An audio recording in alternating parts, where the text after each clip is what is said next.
Lady there, she's like, Officer Norman. But I walked inside Chick-fil-A with the McDonald's coffee. Because you know I love McDonald's coffee. Yeah. And she even knew that I had 6 sugars and 6 creams in my coffee. So let me just tell you a little bit about my journey, my story, and then also I would like to engage with you. So if you have any questions, feel free to raise your hand and ask me questions. I'll be glad to answer your questions. Is there any way I can go down there? All right, brother. Okay. Yeah, just walk down the stairs. I don't know if the mic will go that far. I know, right? Can somebody come and hold this microphone for me? Can you? I want y'all to see what I'm wearing. I dressed up. So All right, brother. All right. I was going to say, just somebody needs to hold the mic so you come down. Isn't this great?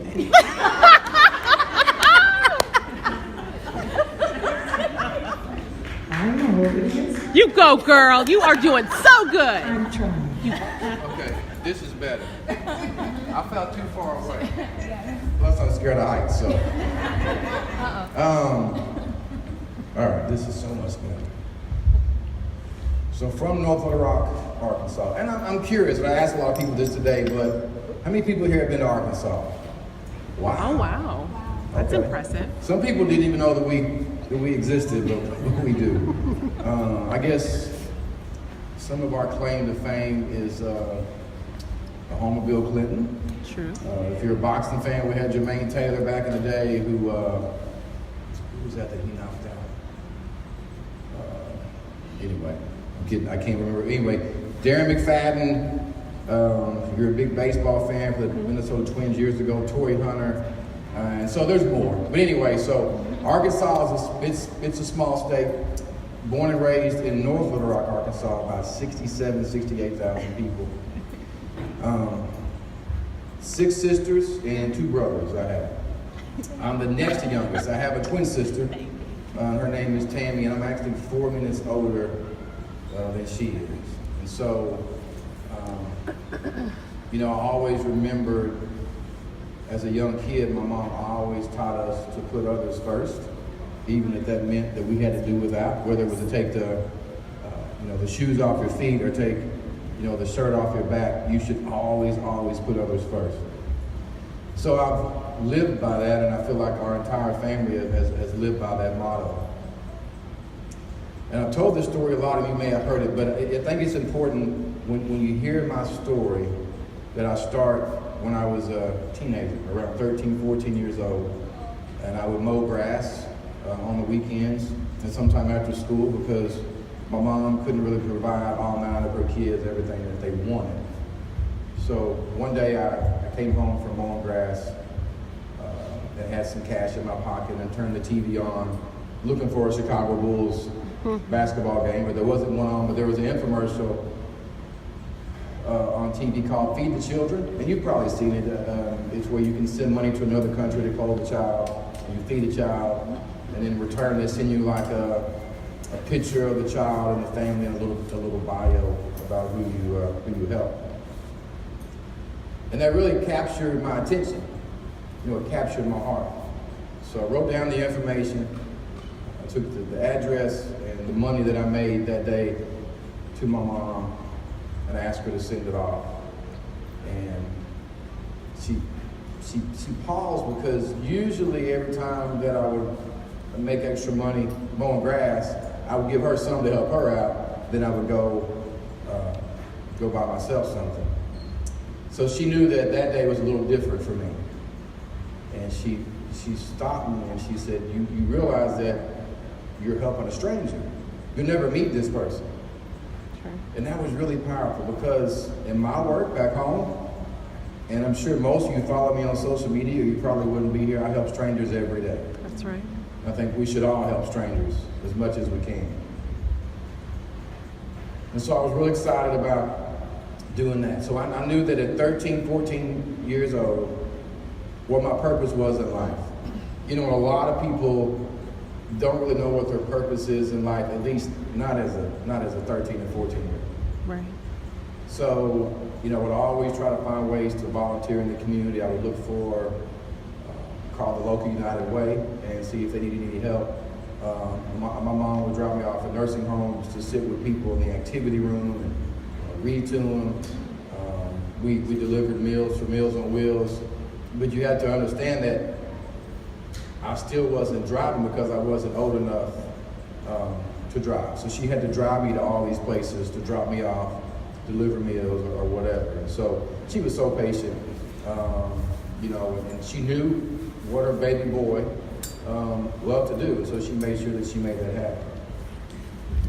So I worked a lot. Delivered newspapers in the morning, then I would go to school during my junior and senior year, then I would work odd jobs after that. And then I worked in the nursing field. I was an orderly and a CNA at a local hospital back home, and I worked in the mental health field. So I knew either one, I wanted to work with people, right? I wanted to either maybe be a nurse because Baptist Health back home was going to send me to nursing school, or maybe I wanted to be a social worker. But I was also struggling with the thought of being a police officer. So I always loved police officers, the uniform and the badge, the gun, the police car. I always watched police officers and police cars as far as, my eyes would follow. And so it was December of 1997, I saw that the North Little Rock Police Department had an opening for a police officer. And I thought, why not? Why not? Just give it a try. So I filled out the application, and I took the written test, passed it, physical fitness test, passed it. And at the time I'm working at a hospital in Little Rock called Pinnacle Point Hospital, and it's a mental health hospital. And so I'm getting the phone calls from the police recruiter and these letters telling me that I kept passing each step in the hiring process, and I was like, wow. I know I'm going to get a phone call or a letter one day saying, okay, you didn't make it. So it was probably March or April of 1998 where the recruiter called me and told me that I had been hired, and my start date was June 15th of 1998. So this June 15th, I'll be celebrating starting my 20 years as a police officer. That's amazing. I cannot believe that I've been an officer for 20 years. So, at that moment in time, I'm real excited. I was like, no good the rest of the day at work. I should have just went home. Called everybody and told my closest friends, obviously my family. But what some people really close to me were concerned about, and I think what they assumed is that, okay, Tommy, we know your story from 13 and 14 years old, but when you become a police officer, you may not be able to do all those things that you love to do. Right. And it crossed my mind that maybe I couldn't, but that's okay because I wanted to be a police officer. I wanted to wear that uniform. And so I went to the police academy in Camden, Arkansas, 12-week police academy. Came home from the police academy, and then I trained for 6 months on the street with a field training officer. So then I'm on my own. Now, I'll back up and tell you that as part of the hiring process, and I mentioned this today on one of the interviews here at the radio station, the DJ asked me, why did you want to be a police officer? And my answer was, during the panel interview, it wasn't to sit on front porches, it wasn't to form relationships and, kind of find the forgotten, kind of the Aarons and Right. the Georges and all the people you see, the Devers and the Jays. Those are people that I think most of society turn their backs on. They forget about. That's right. That's They right. do. But that wasn't my answer. My answer was to write tickets, to take drugs off the street, to take gangs off the street, but it wasn't community policing. Because I just always thought that you wore that uniform and you stopped people and maybe you didn't even smile. But, it was in me. Loving people was in me. So anyway, so I went to the academy, I do my training, so I'm on my own, right? Driving the police car on my own, nobody's in the car with me, documenting what I'm doing, so I'm finally free. I work midnights for a few months, then I go to second shift, then I go to first shift. And my first couple of years of working, I did it. I got out and I talked to people. I visited, bus stops, Boys and Girls Clubs, you name it. Whether it was a gas station, whether it's a barbershop, I'm gonna go in there. I want to make sure people see my face every single day, and I want to get to know them. Now, initially, even though I was from that community, people knew me, but they didn't know me as officer. Normally, they knew me as Tommy Norman, right? So I become a police officer, and some people are a little bit leery of me because they thought it would change me. So this story that I'm going to tell you may have heard it, but it's really, really powerful. So fast forward to 2001. I'm a 3-year officer. My shift had just ended at 2 p.m. And there's a gentleman in Little Rock who calls the police substation and he wants to see me. But it doesn't tell me what he wants. He just says, come to, so you got Little Rock, which is the capital city. And in North Little Rock, we're separated by the Arkansas River. So you go over a bridge and you're in North Little Rock. So he's at a gas station off the interstate, and I go over there and I sit down next to him. And he appeared to be homeless. He was kind of dirty and rough looking, and he had a bag with him. And after 5 minutes of talking to him, he told me that he was wanted for murder. He had actually killed a man in a homeless camp with a 2x4. Wow. In Little Rock. And I heard about it on the news. I've been a news junkie. I always checking the apps on my phone and watching the news, and I've always just loved newspapers or whatever. I remember hearing about it. So that deep breath I just let out is what I let out sitting next to him. So I get on my radio and I call my dispatch, who calls Little Rock's dispatch, and said, hey, can you have Little Rock police come over? I need to talk to them. And so I remember, I'll never forget. I'm kind of nervous, but he's calm. And so like 2 or 3 marked police cars show up, and some of the detective unmarked cars show up, get out, and they're kind of walking fast towards him. And they lift him up and put him in handcuffs. But it's very peaceful. It's a peaceful arrest. Sometimes murder arrests can be pretty intense. Right. And so they put him in handcuffs, and as they're walking him to their police car, I stopped the officer. I said, hey, can I ask the gentleman, and I forget his name now, but I said, can I ask him something? And he said, sure. And I asked the gentleman, why me? Why did you decide to seek me out and turn yourself into me? And he said that word on the street was that there was a police officer in a neighboring city that he could surrender to with dignity and respect. Wow. And I still get chills thinking about it, because that was confirmation to me. It wasn't a transformation of my work after that. It was confirmation to me that getting out of my police car and walking down all those streets, that it worked, because it helped solve a murder in another city. Right. And so that's really powerful. And so I didn't stop. I knew that, if I've got a man that's running from the police and he finally decides to make a phone call from a payphone, it could have been that I wasn't even working that day, but I had just got, so the timing, everything was perfect.